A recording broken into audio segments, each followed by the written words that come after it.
Nah, ini coba kita pakai ya dictionary untuk membahas the definition of tanggung jawab atau kewajiban. Nah, kewajiban itu adalah suatu tindakan ya ataupun bagian dari tindakan yang diperlukan oleh seseorang atau yang harus dilakukan oleh seseorang pada posisi tertentu, pada kondisi sosial, pada hukum ataupun agama ya. Jadi dia require layanan ya atau require aksi ya. Jadi harus atau menuntut adanya tindakan dan juga layanan. Jadi harus secara aktif ya. Ini kaitannya dengan misalnya military ya, layanan militer atau ada keaktifan ya atau keharusan untuk melakukannya. Ataupun tujuannya legal ya ataupun moral. Ya, jadi desakan moral itu mewajibkan dia atau mengharuskan dia untuk melakukannya. Ataupun compulsion ya, perasaan dia mendorongnya untuk melakukan hal tersebut. Ataupun charge ya, tuntutan dari government ya, paksaan dari government sehingga dia harus melakukannya ya. Kemudian aplikasi dari sesuatu berdasarkan tujuan. Nah, ini juga makna lain ya. Ataupun pengukuran efisiensi yang diekspresikan berdasarkan kerja tertentu atau kerja yang telah dilakukan tertentu ataupun energi yang digunakan. Ini definisi dari kewajiban atau tanggung jawab.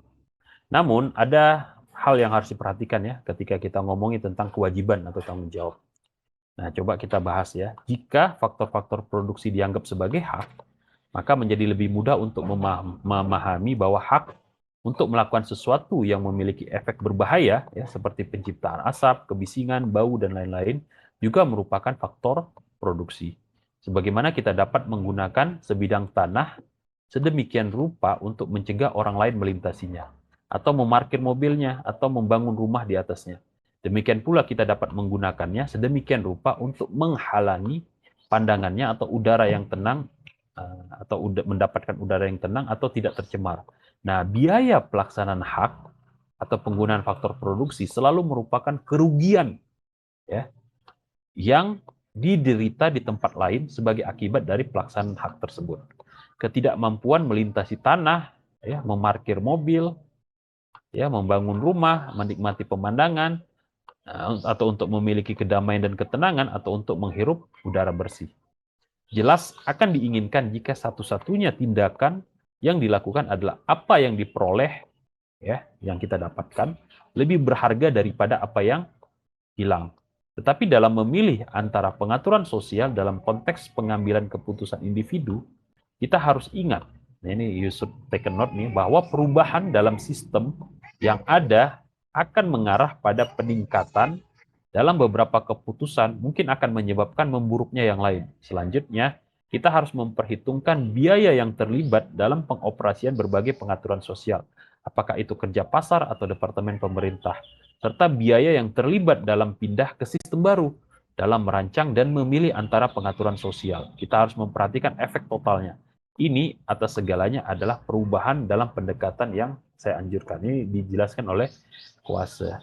Karena ya untuk memastikan hak tersebut terlaksana, ya makanya kewajiban harus beriringan di dalamnya supaya tidak clash. Jangan sampai kewajiban juga dituntut ya proses operasionalnya. Begitu juga hak dituntut operasionalnya, ya.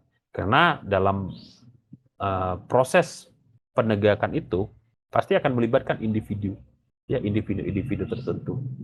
Jangan sampai terjadi pelanggaran terus kemudian biayanya itu kemudian dibebankan kepada individu tersebut, padahal sungguhnya biaya tersebut harusnya dibebankan kepada sosial ya komunitas tersebut ya. Jadi komunitas tersebut harus sadar bahwa pelaksanaan hak dan kewajiban itu ditanggung secara bersama sehingga satu pihak dengan pihak yang lain tidak dirugikan ya. Oke, jadi hak itu pasti akan terikat oleh tanggung jawab dan tanggung jawab juga atau kewajiban itu juga terikat oleh hak. Tidak bisa kita pisah. Kalau kita pisah, maka ya bagi mereka yang misalnya punya hak lebih atau punya kekayaan lebih atau punya penghasilan lebih, tentu biaya-biaya yang ditanggungnya juga akan lebih besar untuk menjamin ya hak dia itu terpenuhi.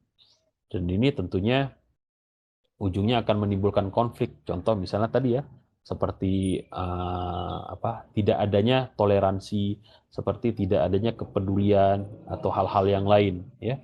Nah, pemerintah sebenarnya bisa melokalisir, misalnya ketika seseorang itu punya pabrik, kemudian pabriknya itu menimbulkan kebisingan, asap dan sebagainya, ya. Nah, ini sebenarnya bisa ada konsekuensinya. Jadi di satu sisi dia haknya untuk melakukan tersebut, tapi di sisi yang lain dia juga punya kewajiban untuk memastikan bahwa hal tersebut tidak terjadi. Di sisi yang lain juga masyarakat punya hak, ya, untuk dapat kehidupan tenang dan sebagainya, tapi masyarakat juga dapat kompensasinya gitu. Nah, sehingga dari sini ya keadaan-keadaan ini bisa kita tingkatkan menjadi kebutuhan sosial ya, supaya masing-masing hak dan kewajiban itu bisa selaras dan seiring. Oke, mungkin itu yang bisa kita sampaikan dalam kesempatan kali ini. Ya, lebih dan kurangnya saya mohon maaf. Kita akhir dengan doa kafaratul majelis. Subhanakallahumma rabbana wa bihamdi asyhadu alla ilaha illa anta astaghfiruka wa atubu ilaik.